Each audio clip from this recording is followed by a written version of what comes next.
We have breaking news related to our top story tonight: the White House's utter refusal to cooperate with congressional investigations. In an interview with the Washington Post, Donald Trump said that he is opposed to any current or former White House aides testifying before Congress. Trump said that since the White House cooperated with the special counsel's investigation, quote, there is no reason to go any further, and especially in Congress, where it's very partisan, obviously very partisan. Joining me now is Rosalind Helderman, the Washington Post political investigative reporter and co-author of the new book, The Mueller Report. Ms. Helderman, thank you very much for being here. Thank you for having me. So the president has expressed his view that he doesn't have to comply, and anyone associated with him does not have to comply with congressional subpoenas. What about the people to whom those subpoenas are being issued? People like Don McGahn, are they in agreement with this idea, and Carl Klein, that because he says they don't have to, that they don't have to?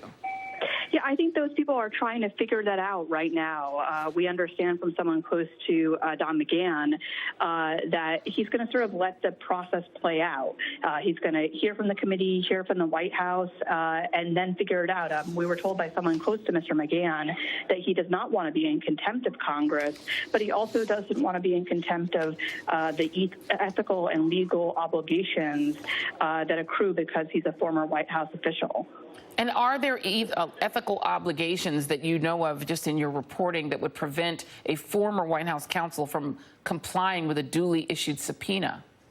Well, if the White House objects, what they will say is that his testimony is subject to executive privilege, and the president has asserted his executive privilege. That's a tricky legal argument because Don McGahn already testified to Bob Mueller, and the White House agreed to allow his testimony to become public with the publication of the report. Ultimately, if the White House chooses to assert that privilege, this will be decided by a judge, and we could be looking at a fairly lengthy court battle.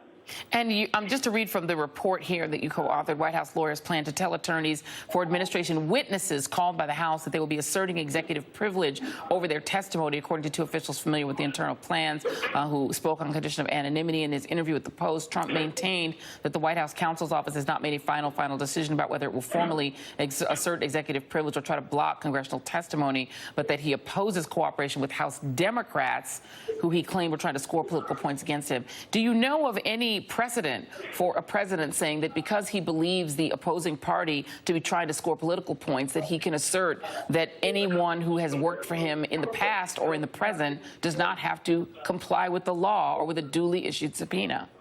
Yeah, there's actually a fairly recent precedent where Harriet Miers, who was the former White House counsel under President George Bush, was subpoenaed by Congress, and the White House tried to prevent her from testifying. That case was litigated, and there was a ruling that went against the White House, but the matter continued on appeal and ultimately wasn't really fully resolved prior to President Bush leaving office, and the new administration settled the case. So there isn't a fully sort of binding court precedent on this issue, but what we've had so far is a suggestion from a judge that the White House may not win on this front. Rosalind Helderman, thank you so much for your time. Really appreciate you scrambling to get here to talk to us tonight. Thank you. And I'm joined now by Jason Johnson, MSNBC political analyst and politics editor for The Root, and Marissa Maleck, former law clerk for Supreme Court Justice Clarence Thomas. And Marissa, I'm going to start with you. The President of the United States saying that he will essentially oppose anyone in his administration now or formerly in his administration from complying with any investigation of Congress or their subpoenas. That is rather unprecedented. What do you make of it? It is unprecedented. Even Nixon gave up tapes when he was subpoenaed. I think his aides are going to have some interesting times ahead of them while they work with their lawyers to decide what their own obligations are. It is sort of interesting to say that there are now executive privilege when they obviously waived executive privilege before with respect to being interviewed by the special counsel. So I'm looking forward to seeing how it pans out. You clerked for a Supreme Court justice. Can you think of any precedent in law that a president does not have to follow the law simply because he doesn't like the other party? Well, there's nothing that is obvious that comes to mind. Of course, the president does have executive privilege, and what will be interesting is is the president asserting new executive privilege, or is he trying to assert executive privilege over issues that were already discussed with the special counsel, which were made public already? Right. That will be the relevant question. Jason Johnson, where do the Democrats go from here? Because they keep issuing subpoenas, they keep issuing letters, they keep asserting that they're going to do the process of oversight, and they keep getting told, make me. By the White House. They need to subpoena some backbone and then implant it all throughout their party. Look, if the subpoenas aren't working, you need to start putting people in jail. If the subpoenas aren't working, you need to stop other things that are happening in Congress. If the subpoenas aren't working, you need to stop the funding that goes to anything this president has to do. All of this leads back to what we have been talking about since the Mueller report came out last week. This president exists to obstruct the normal function and constitutional functions of this government. If you allow him to be emboldened by not holding him accountable for everything he's done in the 2 years up to this point, do you expect him to open up his doors and allow himself to be investigated for the next 2 or 3 years? The Democratic Party has to recognize that they're not dealing with a normal president. They're dealing with a proto-dictator. And this is that kind of behavior. If they do not become more aggressive, if they're not willing to shut down everything in this administration to get things done, Donald Trump will win. And Marissa, are there concerns among Republicans that you know in your circles that Donald Trump at a certain point will simply assert the powers of a dictatorial power, that he doesn't have to ever follow the law, ever?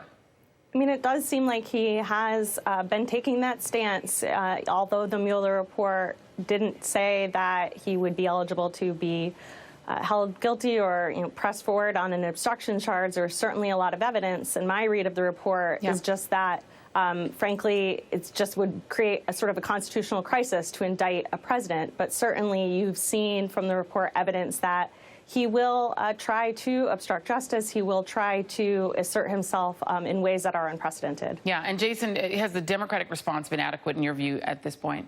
I mean, it hasn't been, and especially in a situation like this. Look, the president can't just keep expanding his powers and snap his fingers and make everybody incapable of testifying in front of Congress. Yeah, but he seems to be doing so. Jason Johnson, Marissa Maleck, thank you so much for joining us. That's it for this evening. The Rachel Maddow Show starts right now. Good evening, Rachel. He seems to be trying to do so. Yeah. He seems to be trying to do so. He has managed to slow things down, but I do not believe he can stop them.